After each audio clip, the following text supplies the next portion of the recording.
We are just a few short days away from the NBA draft, and already trade news is heating up anymore. We just had the Bradley Beal trade. Now we have Bill Simmons on the latest episode of his podcast stating this: I had somebody yesterday that I trust that told me that Zion will no longer be on the Pelicans come Thursday. We are recording this on Monday the 19th. This is when this kind of quote is breaking out, as you can see right here. And Thursday, just a few days away, is the NBA draft. This is kind of big, if true. Big if true. Now, take this as you will with Bill Simmons. He's kind of hit or miss for me. Sometimes I like him, sometimes I don't. I guess it depends on the mood that I'm in and what he's doing.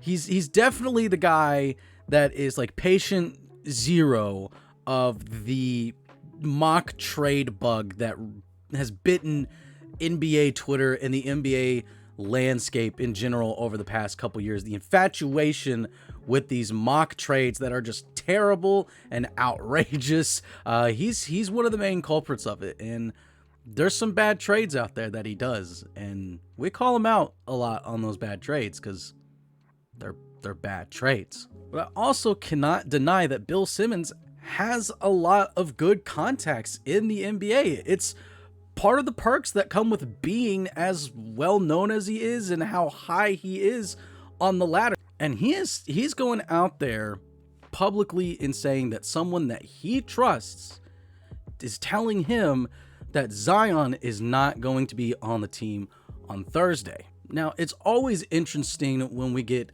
contradictory viewpoints from different insiders. So here we have Woj, who is on a podcast that ironically is also part of The Ringer, which is Bill Simmons' site company. And he is saying that he won't rule out a trade for Zion, but he would be very surprised if Zion is not in New Orleans. Like, basically, he's just saying, give it another year or two, and then maybe he gets traded. But Woj doesn't seem to think that Zion is going to be traded before the draft or on draft night. Now, interestingly enough, this is from a little over an hour ago from recording this right now.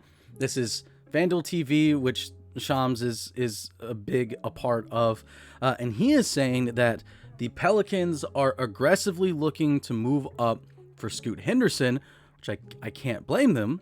Honestly, Scoot, I think, is probably outside of Victor Wembanyama. If Victor Wembanyama was not in this draft, I think Scoot would be the number one prospect.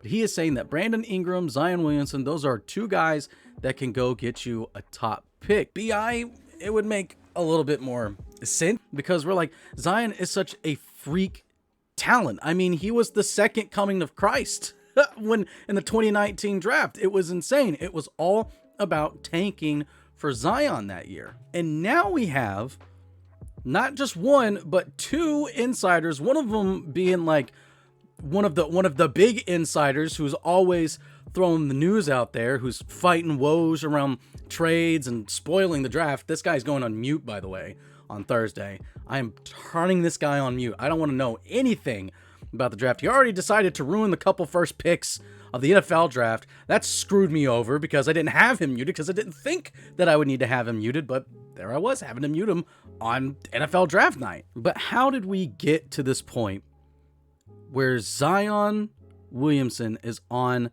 the trade block? Because let me switch it over to his stats here. When you look at his stats, it is a very small sample size. He has been in the league for 4 seasons. Didn't play in all of 21-22. 4 years, 114 games, but look at these averages: 25 points a game, 7 rebounds, over 3.5 assists, shooting the ball effectively too. It is mind-blowing to me.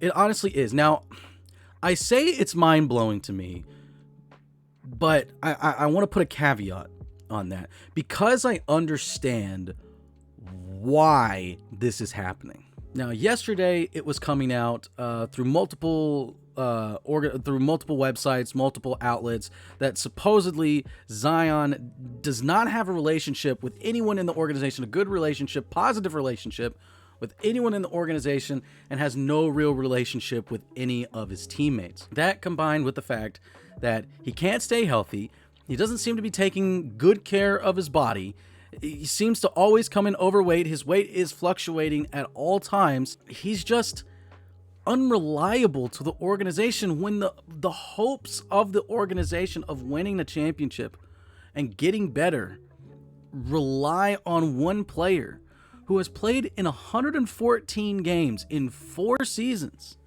It doesn't matter how good that player has been.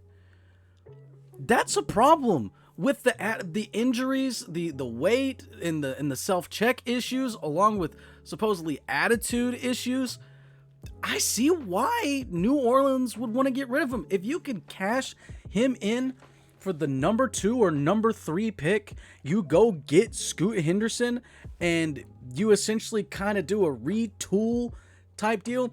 You've got enough vets and good players where you'll still be competitive, and Scoot Henderson is more than capable enough to be able to fend for himself at the NBA level and quickly learn and get adapted to the speed of the NBA. It may take some time, and you may not have your full potential of a team that you would with like a healthy Zion, but maybe your ceiling is higher just from the fact that Scoot Henderson could be there and available to play. Now, as far as teams go, Knicks, I wouldn't get your hopes up, because it feels like if they can't trade Zion for the number 2, number 3 pick, then they don't want to trade him right now. In fact, I don't see why you would, because you could just kind of continue on the path. Maybe it turns out that he's okay. Maybe he gets healthy. Maybe you mend the relationship in the next couple of years. And like Woj said, if it doesn't work out in 2 years, move on from him. But it really seems like the smoke centering around all of this is coming from the Charlotte Hornets.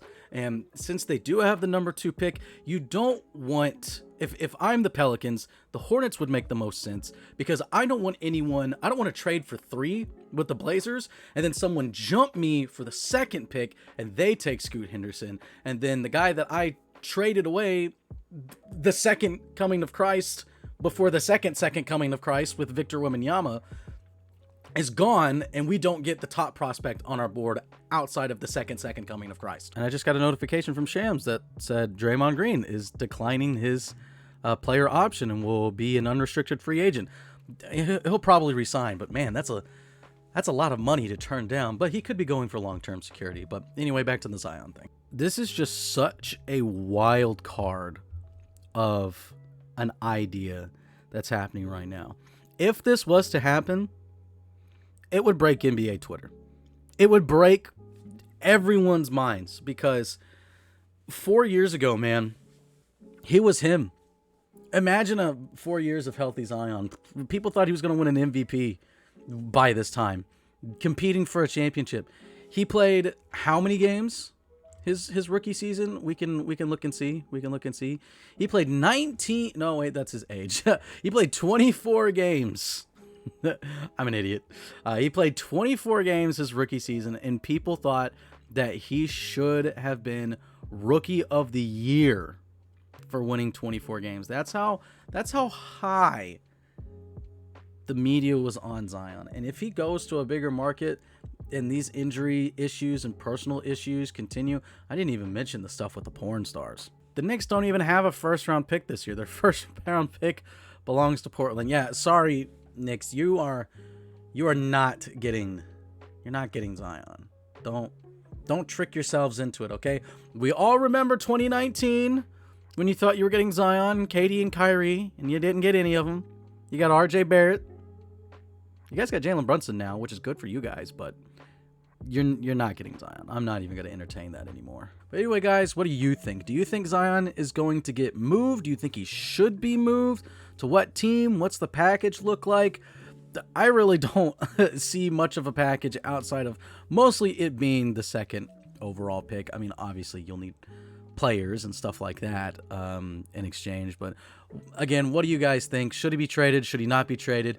Should the Pelicans wait a little bit more, give him some more time to develop, maybe stay healthy, or do they cut their ties right now, cut their losses, and just try to go get Scoot Henderson and retool a little bit. Anyway, guys, thank you so much for watching this video. If you enjoyed, make sure to leave a like and subscribe to the channel and hit the notification bell so you can be notified whenever a new video drops. This is Jackson Law from Vendetta Sports Media, signing off, and I will see you guys next time.